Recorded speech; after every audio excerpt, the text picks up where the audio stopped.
Agora que nós já falamos muito sobre a família natural, vamos falar agora sobre a doença, a ideologia de gênero, tá?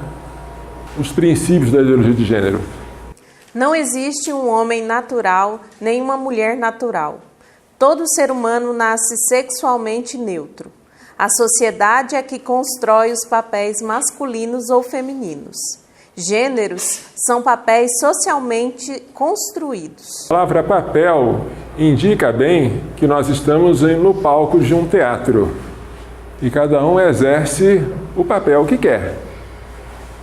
Não é assim. Nós não exercemos um papel, nós temos uma função e uma missão. É coisa diferente. O nosso corpo não é apenas um instrumento para a apresentação de uma peça teatral. Nosso corpo é constitutivo da nossa pessoa. Nós temos que viver segundo ele, segundo o corpo e segundo a alma. Não é a natureza, mas a sociedade que impõe à mulher e ao homem certos comportamentos e certas normas diferentes. Por que a mulher brinca de boneca quando é pequena? Por quê? Dirão vocês, porque ela tem um instinto materno. A ideologia de gênero diz, porque a sociedade impõe isso a ela. E para desconstruir isso, já viram isso? Já viram esse livrinho? Esse é um entre tantos outros da ideologia de gênero usado nas nossas escolas para confundir as crianças. O que está escrito nele? Menino brinca de boneca. Estão convencendo os meninos a brincar de boneca também. Eu pergunto, para quê? Se não é natural, para que impor isso ao pobre coitado? Para fazer com que ele se sinta confuso, para querer nivelar as diferenças naturais. E esse aqui vocês conhecem? Não? Diversidades sexuais? Este aqui é um guia para o professor implantar a ideologia de gênero nos seus alunos. Aqui explica direitinho todos os princípios da ideologia de gênero. Diversidades sexuais inclui tudo que vocês possam imaginar, desde o homossexualismo, o travestismo, o bissexualismo. Todas as perversões estão aqui apresentadas como normais. Coisas normais a serem respeitadas. E quem não respeita é intolerante.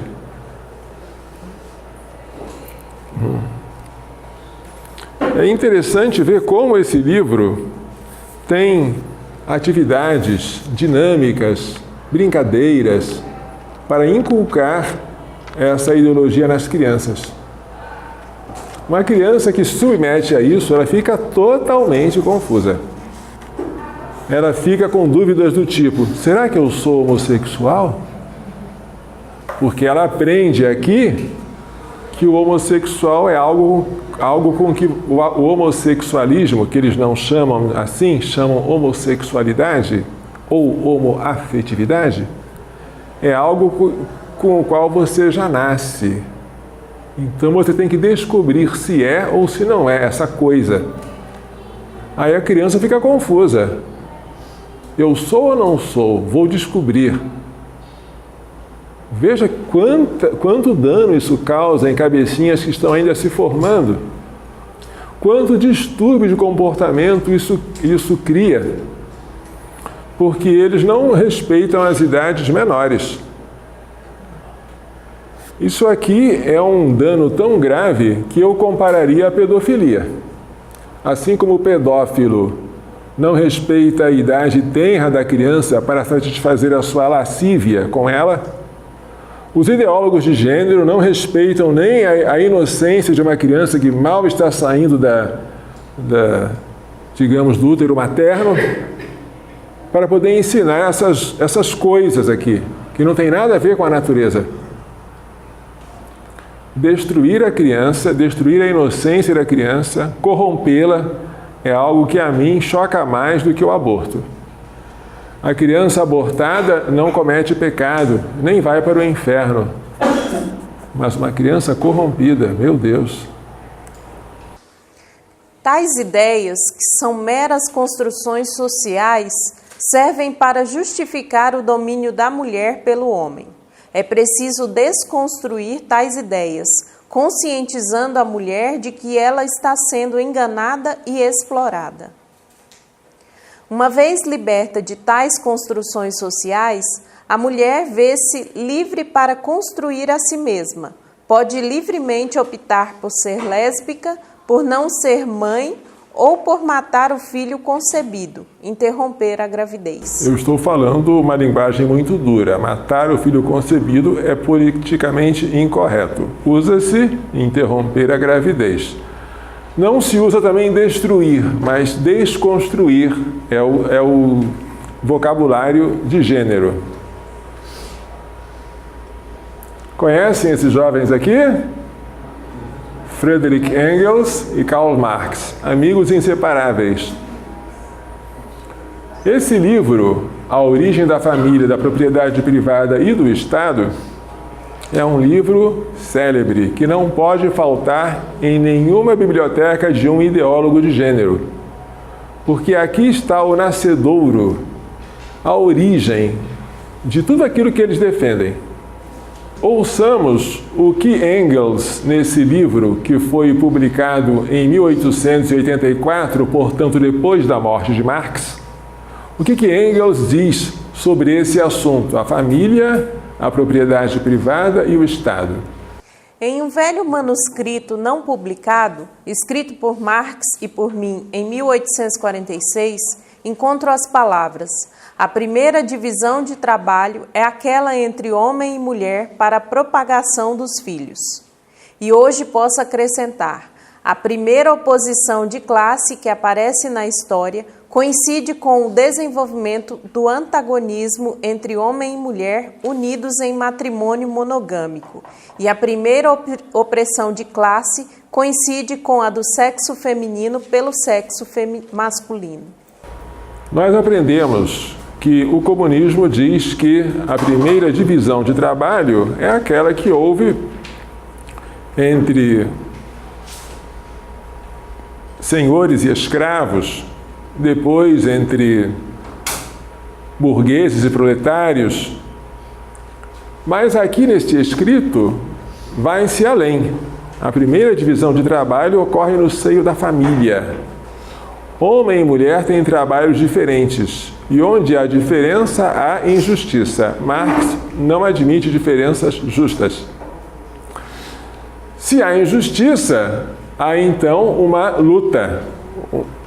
E nessa luta, uma classe tenta oprimir a outra. Qual é a classe? A classe masculina oprimindo a classe feminina. Na primeira divisão de trabalho da história. Essa opressão ocorre dentro da família. Portanto, a família é má. E um papel do comunismo é destruir a família, para libertar o homem. Mas não é apenas o marido que oprime a mulher, ambos oprimem os filhos, porque não pode haver autoridade sem haver opressão.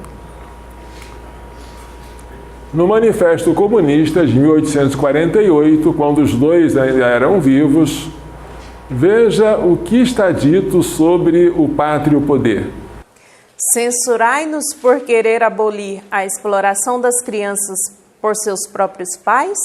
Confessamos esse crime. É irônico, não é? Confessamos esse crime. Que as crianças sejam submetidas aos pais, para ele é uma exploração. Ele quer que isso desapareça. Crianças livres dos pais, mulheres livres dos maridos, sociedade livre das famílias. Isso é a felicidade. Porque antigamente era assim, dizem eles. Antigamente não havia família, homens e mulheres se cruzavam livremente e os filhos viviam por aí. A família só surgiu, dizem eles, quando apareceu a herança e a necessidade de preservar qual seria o herdeiro. Aí se inventou o matrimônio de um só homem por uma só mulher, para que se descobrisse quem era o filho e com quem ficaria a herança. Mas a família é uma instituição perversa e ela deve ser destruída. Assim diz o comunismo.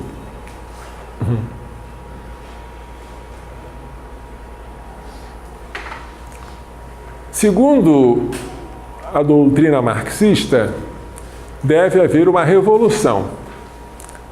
Os operários não devem se contentar com aumento de salários ou melhorias de condições de trabalho. Isso é só para enganá-los. Operários têm que fazer uma revolução para tomar o poder e instaurar um período que se chama ditadura do proletariado. Os operários têm que se apropriar dos meios de produção que atualmente estão em poder da burguesia. E depois de eles se apropriarem desses meios e instaurarem a provisória ditadura do proletariado, vai haver uma sociedade sem classes, sem patrões, sem operários, onde tudo será de todos, será o comunismo. É assim que o comunista vê o futuro. Nós vemos o futuro como a ressurreição, a vida eterna, a felicidade em Deus, todos vendo a Ele face a face. O comunista vê o futuro como um paraíso terrestre, sem classes, sem propriedade, onde tudo é de todos, inclusive as famílias desaparecem, porque todas as mulheres são de todos os homens e vice-versa. Esta criação burguesa do matrimônio indissolúvel, monogâmico, com fidelidade, isso vai desaparecer. Analogamente, o feminismo de gênero, ele prega não apenas que a mulher tenha aquilo que era antes um privilégio do homem. Por exemplo, que ela possa trabalhar em cargos públicos, que ela possa ter bons salários, que ela possa votar. Isso é pouco. O que o feminismo de gênero prega não é uma melhoria da condição feminina, isso não. Prega uma revolução, que não será uma revolução proletária, será uma revolução feminista. As mulheres não vão se apropriar dos meios de produção como os operários, vão se apropriar dos meios de reprodução, que são os seus próprios corpos, que haviam sido alienados pela sociedade patriarcal. Estou usando a terminologia marxista. As classes sexuais serão eliminadas. Não haverá mais um homem e uma mulher, uma coisa chamada mulher e outra coisa chamada homem. Vai haver uma sociedade sem homens e sem mulheres, uma sociedade nivelada, massificada, uma sociedade livre de opressões. Vocês podem achar isso aqui meio estranho, e é mesmo, mas vocês vão ver agora o rosto de uma teórica desta teoria. Shulamit Firestone. A dialética do sexo. Esse livro, dá para perceber, é uma aplicação da dialética marxista à doutrina feminista. Como a meta da Revolução Socialista não foi somente a eliminação do privilégio da classe econômica, mas a eliminação da própria classe econômica, assim a meta da Revolução Feminista deve ser não apenas a eliminação do privilégio masculino, mas a eliminação da própria distinção de sexo. As diferenças genitais entre seres humanos não importariam mais culturalmente. Entenderam? Difícil entender. Entender é fácil, aceitar é impossível. Vamos lá. O tabu do incesto é necessário agora apenas para preservar a família. Então, se nós acabássemos com a família, na verdade acabaremos com as repressões que moldam a sexualidade em formas específicas. Tabu aqui é usado como uma proibição irracional. Na verdade, a palavra tabu é muito bonita. Ela foi criada pelos polinésios e indica algo sagrado, intocável, inviolado. Por exemplo, a vida. A vida é um tabu. Mas aqui o tabu é usado no sentido negativo. O tabu do incesto, ou seja, a proibição do incesto, existe para proteger a família. Claro, porque o incesto é a relação sexual entre pessoas que moram na mesma casa, entre pai e filha, mãe e filho, irmão e irmã. Isso é proibido. Mas se nós acabarmos com a família, não haverá mais o tabu do incesto. Todos poderão praticar o ato conjugal livremente. Os tabus do sexo entre adulto-criança e do sexo homossexual desapareceriam, assim como as amizades não sexuais. Todos os relacionamentos estreitos incluiriam o físico. O que é isso aqui, hein? Pedofilia. Pedofilia seria permitido, assim como o homossexualismo. E toda amizade teria consigo o ato sexual. As amizades não sexuais desapareceriam. Assim ela prevê. Tá? Hoje, quando se fala de pedofilia, ainda se tem uma conotação negativa. Ainda se faz uma distinção artificial entre a pedofilia, que se detesta, e a homossexualidade, que se exalta. Mas é artificial. Quando você aceita a homossexualidade, de maneira coerente, tem que aceitar também a pedofilia. E ela é coerente. Os pedófilos dos Estados Unidos, é bom vocês saberem disso, associaram-se em uma organização chamada NAMBLA.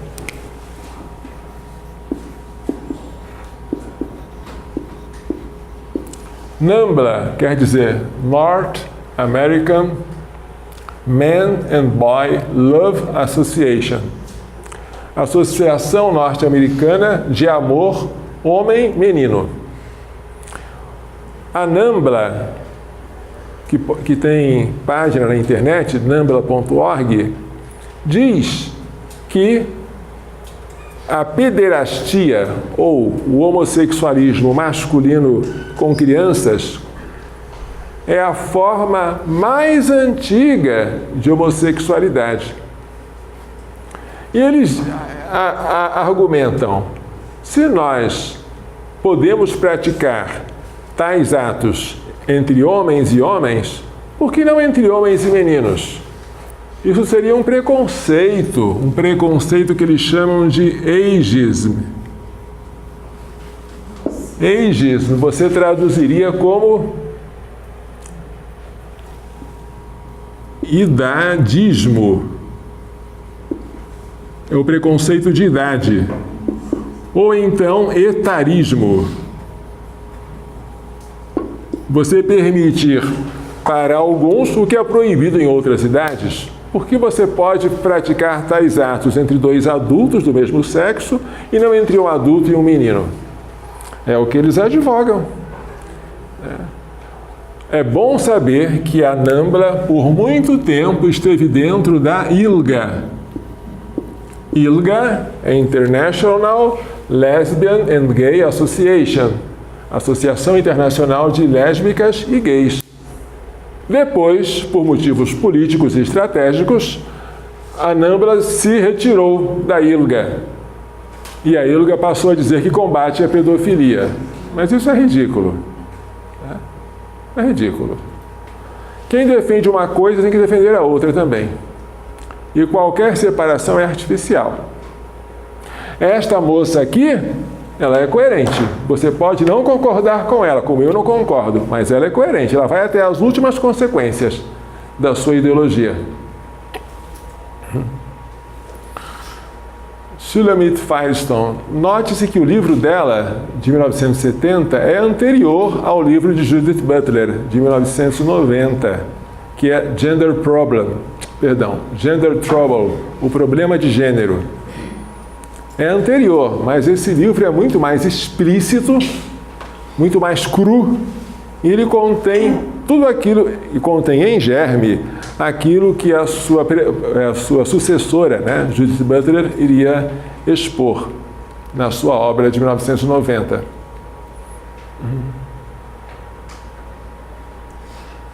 Conhece essas duas moças aqui? Essa aqui é Simone de Beauvoir, que foi mulher de Jean-Paul Sartre. Eu disse mulher porque ela não era esposa, né? Convivia com ele. Mas Jean-Paul Sartre era um filósofo existencialista francês, ateu. E ela compartilhava do ateísmo dele. Sartre e Beauvoir.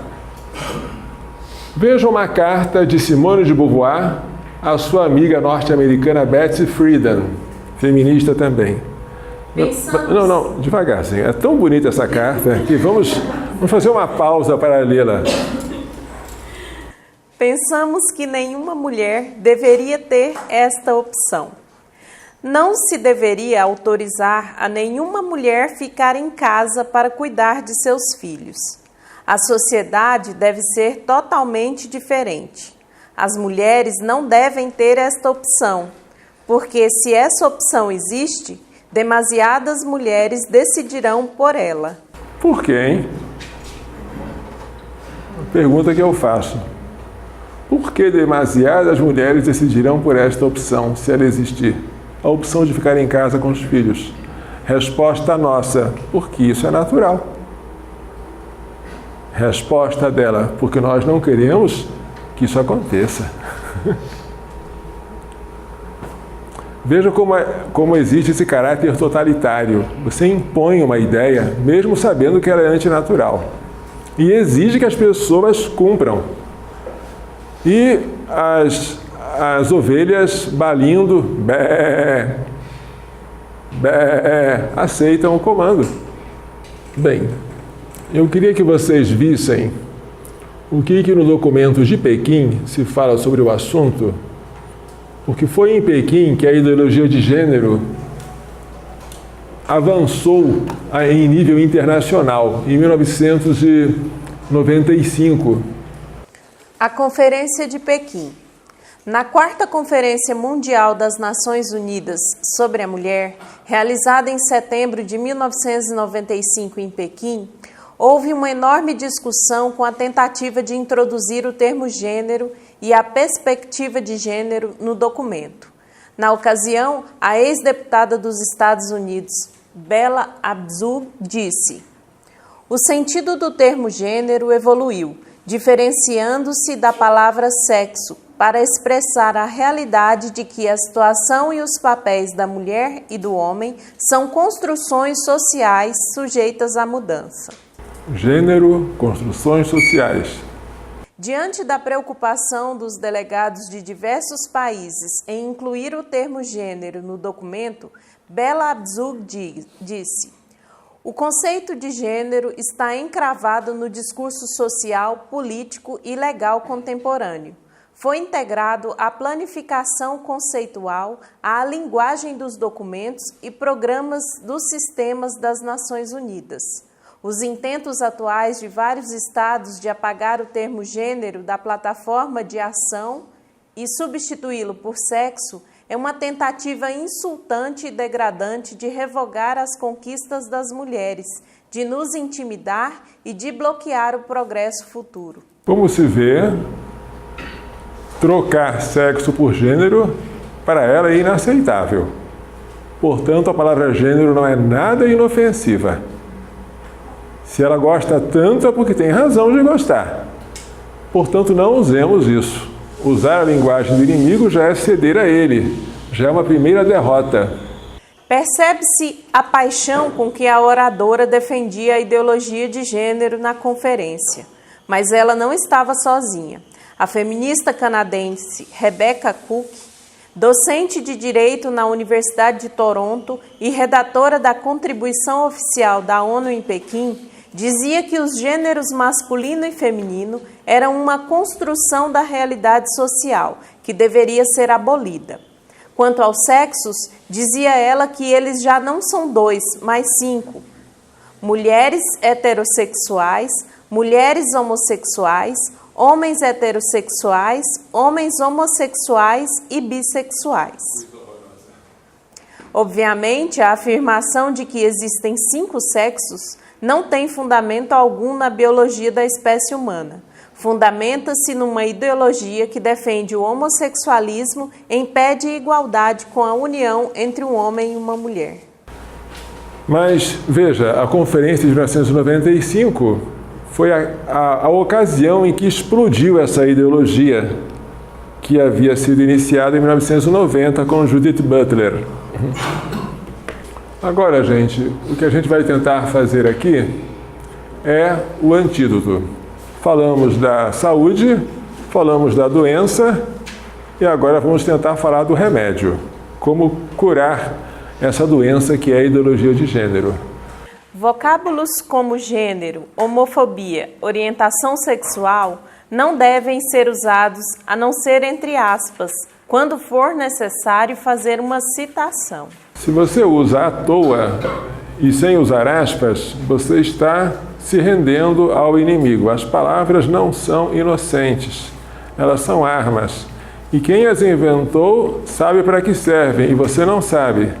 Manter-se sempre na posição de interrogador e conservar o outro na posição de interrogado. Fazer como nosso Senhor fazia com os fariseus e os escribas que estavam com má intenção. É lícito pagar o tributo a César? Jesus não respondeu nem sim nem não. O que ele fez? Mostre-me a moeda do tributo. E fez uma outra pergunta. De quem é este rosto e esta inscrição? De César. Agora ele respondeu. Dai a César o que é de César e a Deus o que é de Deus. Mestre, a lei de Moisés nos manda apedrejar mulheres como esta, que foi apanhada em flagrante adultério. O que devemos fazer? Jesus não respondeu dizendo apedrejem ou não apedrejem. O que ele falou? Escreveu alguma coisa na terra, não sabemos o que era. E depois, como insistissem com ele, atire a primeira pedra quem não tiver pecado. Aí eles foram saindo, a começar pelos mais velhos, um por um. E a mulher ficou sozinha no meio. Ninguém te condenou? Ninguém, Senhor. Também eu não te condeno. Vai e não tornes mais a pecar. Ele usou a da misericórdia, sem, porém, esconder o pecado e sem aprovar o pecado, porque mandou que ela não pecasse mais.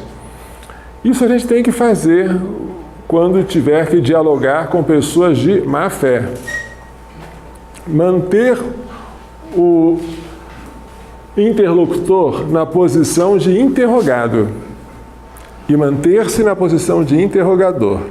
Vou dar alguns exemplos e contra-exemplos. Veja esta pergunta. Você é a favor da homofobia? Resposta errada. Sou contra. Resposta errada. Sou a favor. Por quê? Porque você está respondendo algo relativo a uma palavra que você não criou e você não sabe para que serve. Qual é a resposta certa? Devolver a pergunta ao interlocutor. Você quer dizer se eu sou a favor do homossexualismo? Agora você se conservou na posição de interrogador, não se fez de interrogado.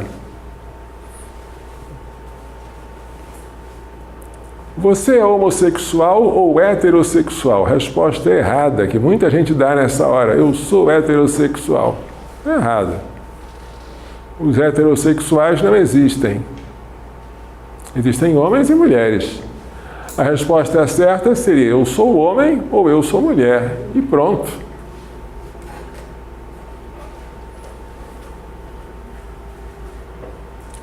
Você é a favor da discriminação aos homossexuais? Resposta errada. Sou contra. Por quê? Porque o Catecismo da Igreja Católica diz com clareza: evitar-se-á para com eles, para os homossexuais, toda sorte de discriminação injusta. E como a Igreja não usa palavras inúteis, a palavra injusta tem a sua razão de ser aí.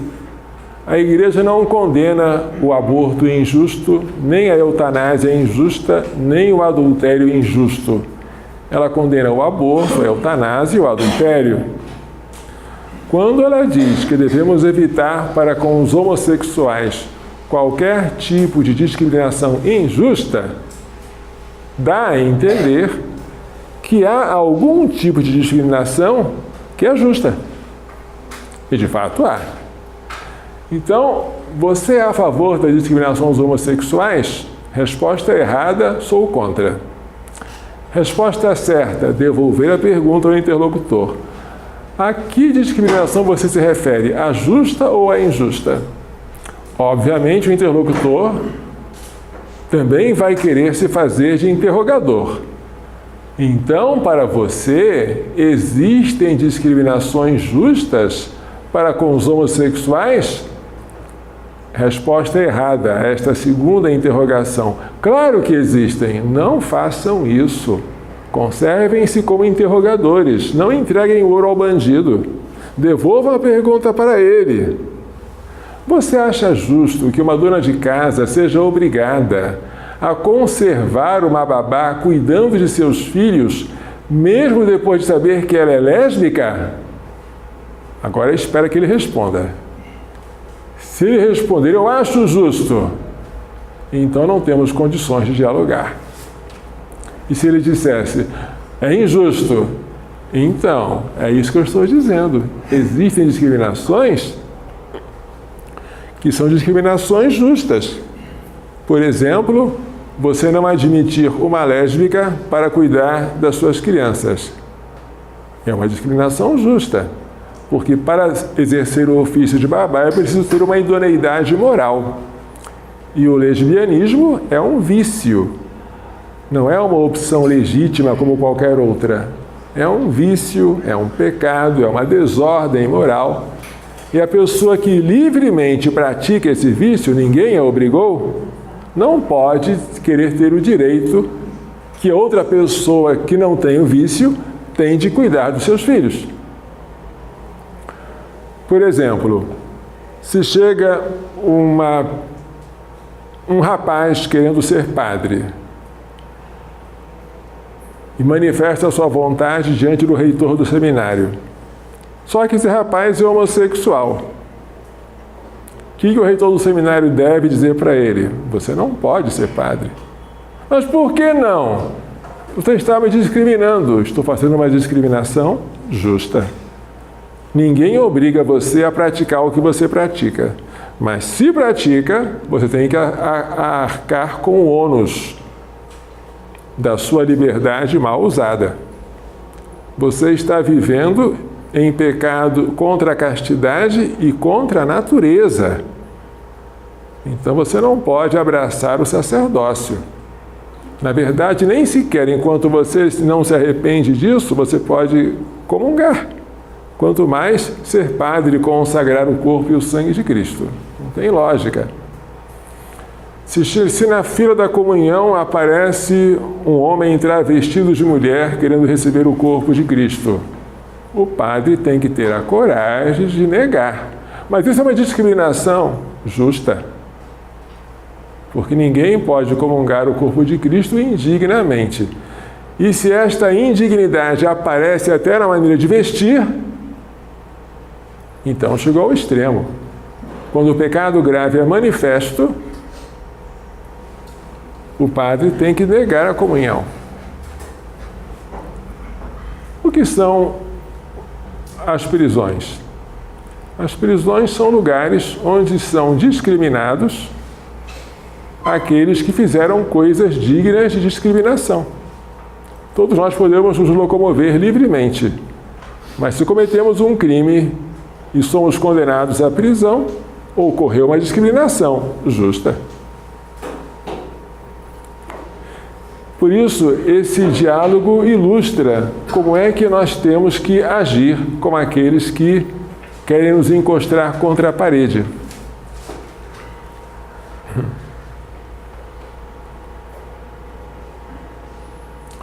Quando o Papa Bento XVI esteve no Brasil, em 2007, no dia 13 de maio,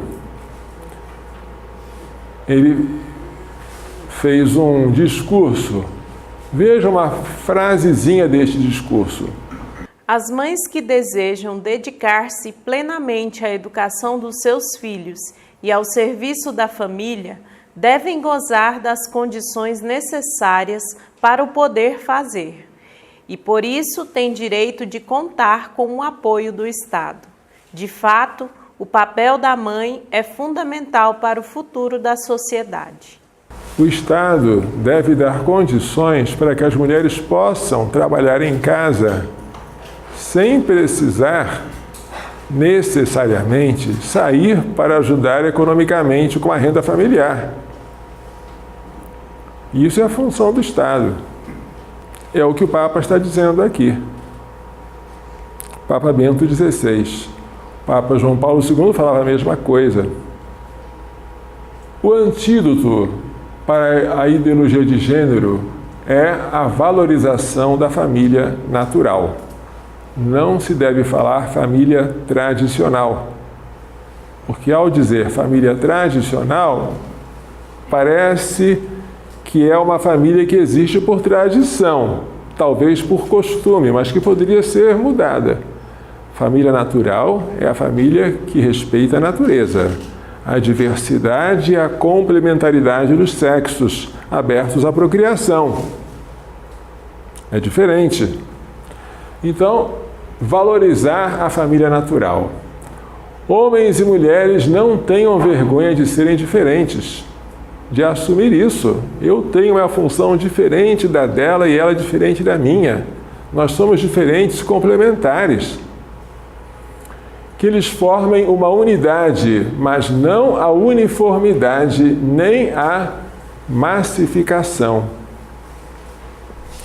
O Espírito Santo, ele fomenta a unidade sem uniformidade. É a unidade na diversidade. Isso que faz a riqueza da igreja. Que ambos, homem e mulher, se gloriem de ter filhos, muitos filhos, se possível, não é? Para a glória de Deus. Que não transfiram para o Estado a tarefa insubstituível de serem os primeiros educadores, os primeiros. E, sobretudo, não transcurem a educação religiosa das crianças. Em poucas pinceladas, isso é o antídoto para a ideologia de gênero.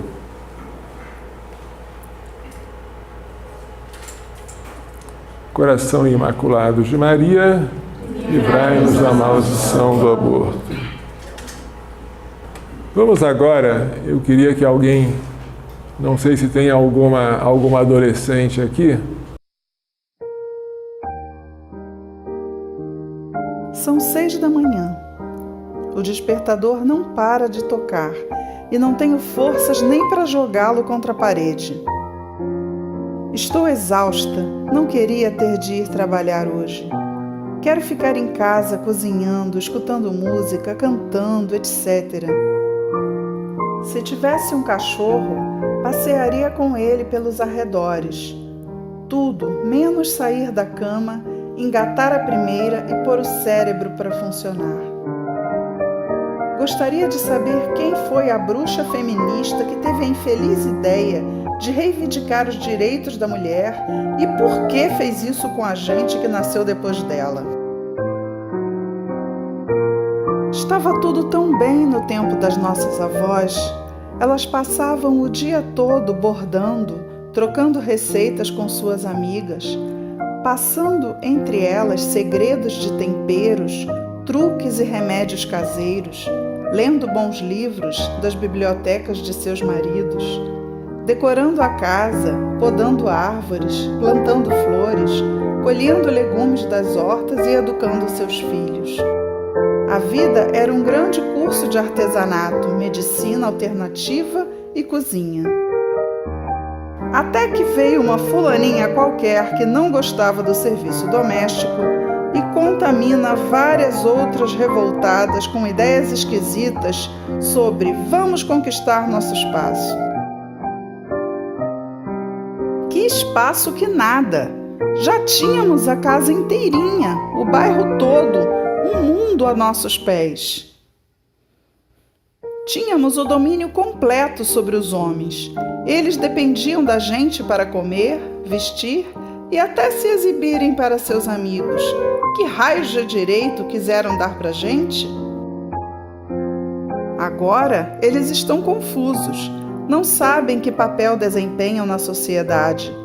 Fogem da gente como o diabo da cruz. Essa piada, essa gracinha, acabou enchendo a gente de deveres. E o pior de tudo, acabou jogando a gente dentro do calabouço, da solteirice aguda.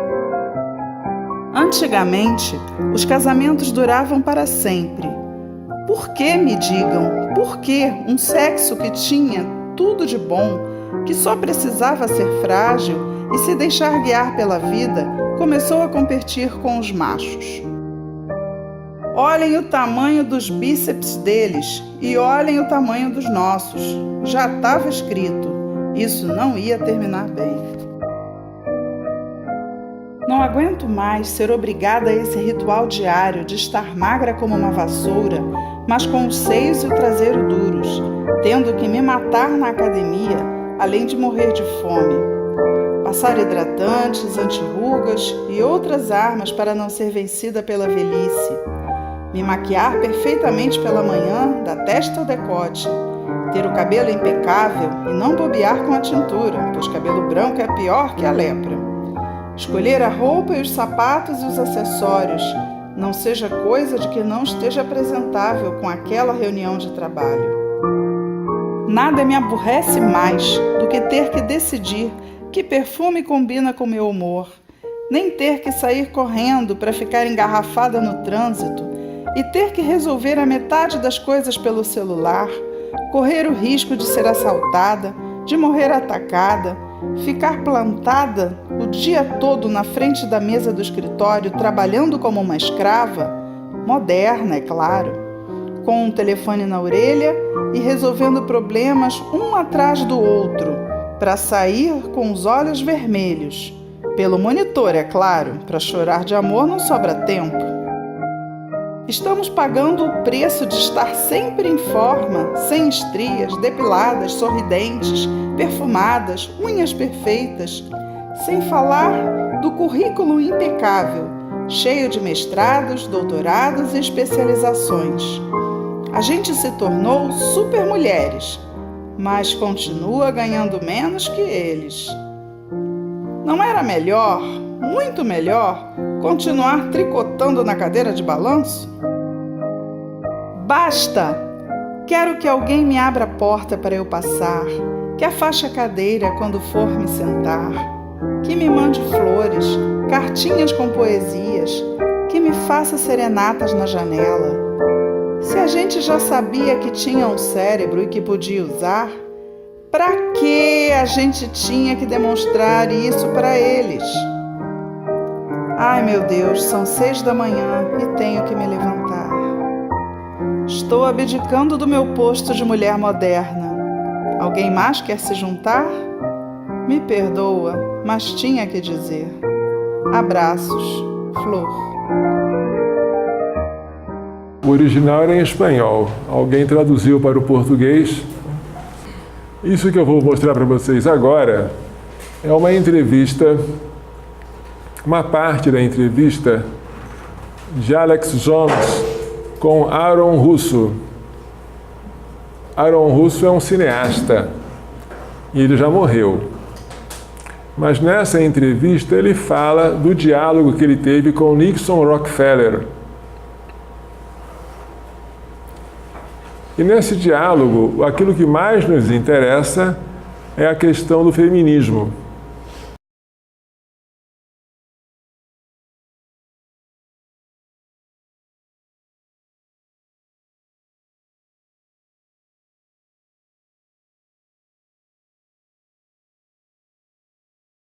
The ultimate goal that these people have in mind is the goal to create a one world government run by the banking industry, run by the bankers, and they're doing it in sections. The European currency, the euro, and the European Constitution is one part of it. Now they're trying to do it in America with the North American Union, right? And they want to create a new currency called the Amero, right? And the whole agenda is to create a one world government where everybody has an RFID chip implanted in them. All money is to be in those chips, right? There'll be no more cash. And this is given me straight from Rockefeller himself. This is what they want to accomplish. And all money will be in your chips. And so instead of having cash, anytime you have money in your chip, they can take out whatever they want to take out whenever they want to. If they say you owe us this much money in taxes, they just deduct it out of your chip digitally. Total control. Total control. And if you're like me or you, and you're protesting what they're doing, they can just turn off your chip. And you have nothing. You can't buy food. You can't do anything. It's total control of the people. And that chip's connected to a database that has your purchasing records, what you do, what you sell. Everything is in there, you know? Vocês estão entendendo? Dá para ler, tudinho? Vamos avançar, porque vamos parar na coisa sobre o feminismo, tá? Bem, vamos ver essa parte que nos interessa muito. Things they told me was that he was at the house one night and we were talking and he started laughing. He said, "Aaron, what do you think women's liberation was about?" Entenderam? I had pretty conventional thinking about it at that point. I said, I think it's about women having the right to work, getting equal pay with men, just like they won the right to vote, you know? And he started to laugh. He said, "You're an idiot." And I said, "Why am I an idiot?" He said, let me tell you what that was about. Preste atenção à resposta dele. Para que serve a liberação da mulher? The Rockefellers funded that. We funded Women's Lib, you know? And we're the ones who got all over the newspapers and television, the Rockefeller Foundation. He says, and you want to know why? He said, there were two primary reasons. Quem adivinha quais são essas duas razões para liberar a mulher? We couldn't tax half the population before Women's Lib. Certo? Se a mulher passa a trabalhar fora, ela passa a ser uma fonte de arrecadação de impostos, tá? Então, essa é uma primeira razão. And the second reason was, now we get the kids in school at an early age. We can indoctrinate the kids how to think. It breaks up the family. The kids start looking at the state as the family, as the school, as the officials, as their family, not as the parents teaching them. And so those are the two primary reasons for Women's Lib, which I thought up to that point was a noble thing. You know, when I saw their intentions behind it, where they were coming from when they created it, the thought of it, I saw the evil behind what I thought was a noble adventure. Entenderam ou não entenderam? Então, a dita liberação da mulher serve para aumentar a arrecadação de impostos e para as crianças ficarem à mercê do Estado, tá? E poderem ser doutrinadas.